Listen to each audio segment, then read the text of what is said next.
Super chat to kick off this live Q&A from Chischas says, what's your vertical? Dunk a basketball or donut? Yes. Can I say yes? I can dunk with like a tennis ball, if that counts. I mean, I wouldn't say my vertical is that great, but you know, I like to bully people around down low. I emulate my game. I emulate my game after Glenn Big Baby Davis. That's the kind of guy that I try to play like when I'm playing pickup basketball. So vertical isn't there. I'll say that, but I do like donuts as well. So vertical, I don't know. I've never actually gotten it measured, but good question there from Chischas. Chris O'Malley says Steven Adams to Boston.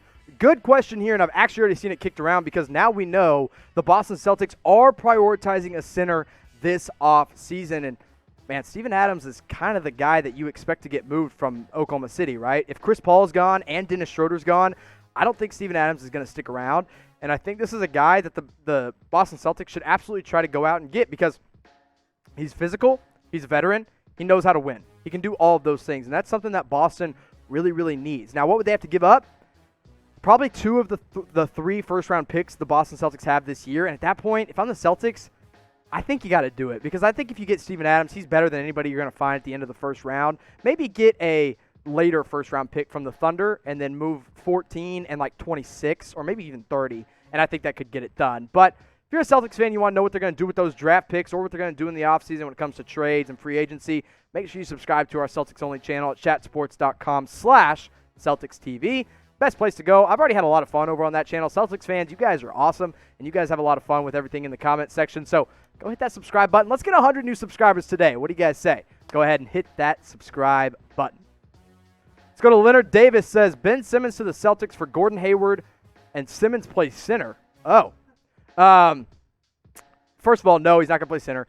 Well, I mean, he could play small ball center, I guess, but at the end of the day, listen, Gordon Hayward's not going to get it done. I think you got to trade Gordon Hayward plus probably a guy like a Romeo Langford plus all three of your first-round picks this year plus a pick in the future. And even then, I don't know if Philly's ready to move on from Simmons. I think he might be as close to untouchable as you can get now that Doc Rivers is there. I think if Doc Rivers wasn't there, I think if they would have, stuck with Brett Brown, maybe they would have moved on from him, but I just don't see the Sixers trading him or Embiid this year. I think they'll try to get rid of guys like Al Horford or Josh Richardson before they get rid of Simmons or Embiid. Richard Lee coming in with a question about the Lakers, asks if they should trade for Seth Curry. Oh, Richard trying to poach Seth Curry from the Dallas Mavericks. Hey, we've talked about this before, and Laker fans got really mad at me when I suggested a Seth Curry trade for, I'm trying to remember who it was now. It was Alex Caruso. It was Alex Caruso. And now, I guess, looking back on it, Laker fans probably would be even more mad at me because Alex Caruso has a ring. But let's face it, Seth Curry is one of the best three-point shooters in the NBA. The Lakers need to add three-point shooting. Now, what would they have to give up? Probably at least their first-round pick, maybe even Kyle Kuzma. And at that point, I don't know. I don't see any scenario where the Lakers and the Mavs agree on a trade to do this because I don't think the Lakers want to help the Mavs. I also don't think the Mavs want to help the Lakers when it comes to any kind of trade scenarios. Eddie the Juice God says Myles Turner and Victor Oladipo for Marcus Smart, Gordon Hayward, and 3 first-rounders. God, that's a good trade. I think the Celtics are hesitant because, again, they really love Marcus Smart, and so do their fans. And I get that because go Pokes, baby. I'm from Oklahoma State. I get loving Marcus Smart. But at the end of the day, Smart and Hayward and your 3 first-rounders, I mean, you're going to win now. That's the thing. You address the center need with Myles Turner. This could be a yes for me. Maybe take out one of those first-round picks, and I think the Celtics could say yes if you take away a little bit of that Marcus Smart love. But Myles Turner and Victor Oladipo, that'd be a good haul for that right there. Who do you guys think is going to win MVP in 2021? These are the 4 favorites according to the betting odds that are now out there, as producer Sam probably knows all about. But if you want to let me know who you guys think is going to win, type GA if you think it's Giannis, type LD if you think it's Luka Doncic, LBJ if you think it's LeBron James, or SC if you think Steph Curry is going to come back healthy and win it. I'll say this. I think I would take LeBron out of this because I think he's going to take a step back just to kind of let Anthony Davis take over the reins. I think Giannis might even take a little bit of a step back this next year just in overall play. I think it could come down to Steph Curry and Luka Doncic this year. I think Steph's going to have a really, really good year, and it's going to be a lot of fun to watch. If the Mavs can get up into the top 4 of the West, watch out for Luka Doncic. Let's go to Paul Christian says, Philadelphia gets James Harden, Houston gets Andrew Wiggins and Josh Richardson, and the number 2 pick, the Warriors get Ben Simmons. I think the Warriors say yes.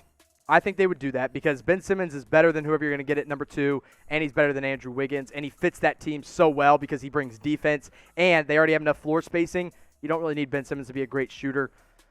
I think Houston says no because Wiggins and Josh Richardson in the number 2 pick is not going to help you win right now, and your window of winning with Russell Westbrook, it's very, very small. I don't think Houston would do it. I think Philadelphia does this in a heartbeat, absolutely, but this is a good trade scenario. I mean, this would be one of the biggest trades that would ever go down if it was that many big-time players moving. But good question there, Paul. But unfortunately, I don't think Houston's going to trade James Harden.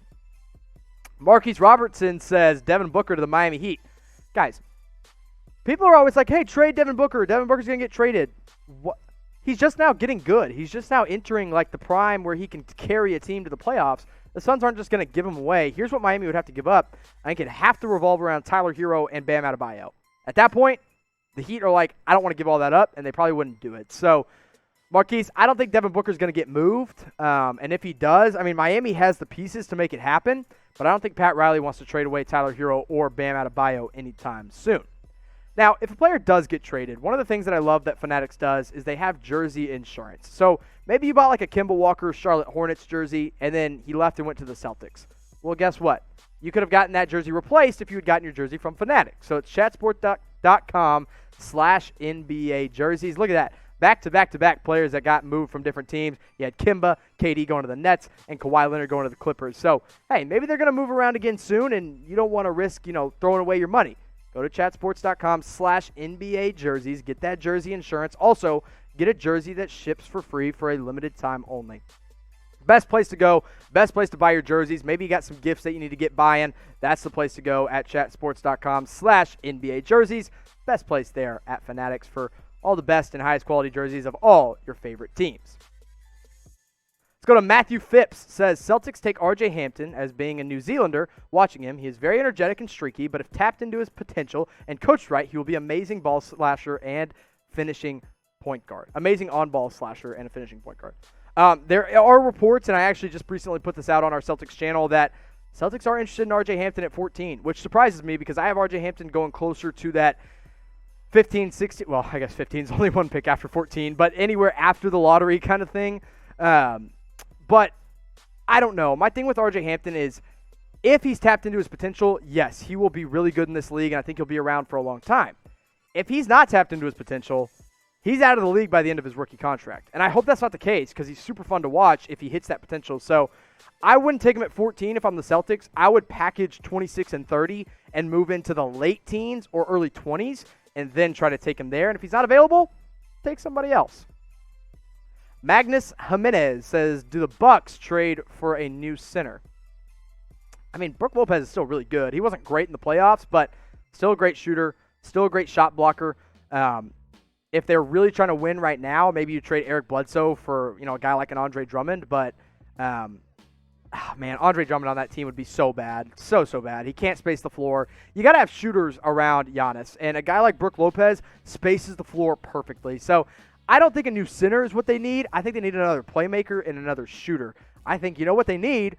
Malcolm Brogdon. They shouldn't have let him go because I think they'd be winning games more than they are right now. Now, we're doing our live Q&A, and if you aren't able to get your questions on the screen, it's because you're not watching live with us. So you're going to want to make sure you subscribe and hit that notification bell for when we do go live every single Friday at 4 p.m. Eastern. Also, hint, hint, nudge, nudge, I think we're going to be live on Monday as well. So make sure you subscribe today, youtube.com/chatsportstv. With the offseason coming up, I can promise you we're going to be going live a lot more often. So subscribe and hit that notification bell as well. Jeff O'Baller says, Mitchell to Miami, with about 200 question marks afterwards. I'm assuming you mean Donovan Mitchell. And no, because why would they trade Donovan Mitchell is my question. You'd have to give up, again, Tyler Hero or Bam Adebayo to get him. And at that point, I don't think Miami's going to do it. I just don't think they will. Would it be a perfect fit? Yeah, it'd be incredible. Donovan Mitchell and Jimmy Butler in the same backcourt? Holy moly, that'd be fun to watch. But I don't think Miami does it. I also don't think Utah will do it for without like a haul of good players like Bam or Tyler Hero or even a few future first-round draft picks. Let's go to Squidly. Says T-Wolves' best move for the offseason, draft Anthony Edwards and build. That's literally all you have to do. I mean, know that number. Hey, listen, Anthony Edwards isn't going to be an all-star, or a superstar, I should say. I think he does have all-star potential in the NBA, but him plus D'Angelo Russell plus Karl Anthony Towns plus Jarrett Culver, it's going to be a good team in a few years. You just got to stay patient. Don't try to build too fast. As they try to say, don't try to get rich quick because it never works out well. That's what Minnesota needs to not do. Take it slow, be patient, build with your young players, take Anthony Edwards number one, don't trade down. I'm kind of out on the trade down thing for Anthony, or with that number one pick. I think they should take Anthony Edwards. Now, here with our NBA fan base, we have one of the most diverse audiences in really all of Chat Sports, because NFL, they're limited to, just a few, like a smaller group. But here at NBA, we reach far and wide. So I want you guys to tell me where you're watching from. Go ahead and shout it out. We broadcast every day here from Dallas, Texas. But whatever the country, the city, or the state that you're in, let me know in the comment section or in our live chat where you are watching from today. DJ 60 Seconds says, how do the Nuggets take the next steps into playoff contention? They're in playoff contention. I think you mean finals contention. I think Michael Porter Jr. needs to come around. I think they have to get another spark off the bench. They got to get healthy, too. Not having Gary Harris and Will Barton in the playoffs and in that Western Conference Finals really hurt them. But, again, this is a team you be patient with. You build with Nikola Jokic. You build with Jamal Murray. You don't try to do too much. I think you got to bring back Jeremy Grant. I would bring back Paul Millsap as well. I think both those guys are very valuable to that team. But bring back both of them and then build with what you got and hopefully keep Michael Porter Jr. healthy. And also, if Bol becomes anything, like if he's even worthy of 20 minutes a game, it's going to be scary. That's going to be a good team. That's going to be a team to beat for the next 5 to 10 years, I think.